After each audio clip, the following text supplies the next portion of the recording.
મોરબી તથા વાંકાનેરમાં ચોરીઓનો ભેદ ઉકેલાયો। મોરબી તથા વાંકાનેર વિસ્તારમાં થયેલા અલગ અલગ 3 ગરફોડ ચોરીઓનો ભેદ ઉકેલી એક ઇસમને રોકડા રૂપિયા 1 લાખ તથા ચાંદીના સિક્કા નંગ 10 ટોટલ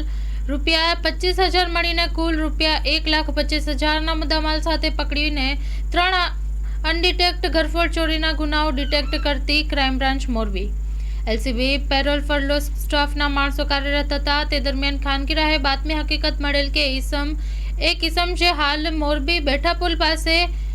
મણિ મંદિરની બાજુમાં રોડ ઉપર ઉભેલ છે અને મજકૂર આરોપી પાસે ચોરીનો મુદ્દામાલ છે તેવી હકીકત આધારે તુરંત જ આ જગ્યાએ જઈને તપાસ કરતા ઇસમ મળી આવતા જેની ગુના સંબંધી પૂછપરછ કરી રેકોર્ડ આધારિત ખરાઈ કરતા મોરબી સિટી એ ડિવિઝન પોલીસ સ્ટેશન ખાતે ગુનો રજીસ્ટર થયેલ હોય અને પોતે આ ગુનો આચરેલ હોવાની કબૂલાત આપેલ હતી, જેથી મજકૂર આરોપી પાસેથી આ ગુનાના મુદ્દામાલ પૈકીના રોકડા રૂપિયા તથા ચોરીમાં ગયેલ ચાંદીના સિક્કાઓ મળી આવતા કબજે કરીને મજકૂર આરોપીને વિશેષ પૂછપરછ કરતા તેને વાંકાનેર વિસ્તારમાં બનેલ અન્ય 2 ગરફોડ ચોરીઓ કરેલ હોવાની કબૂલાત આપતા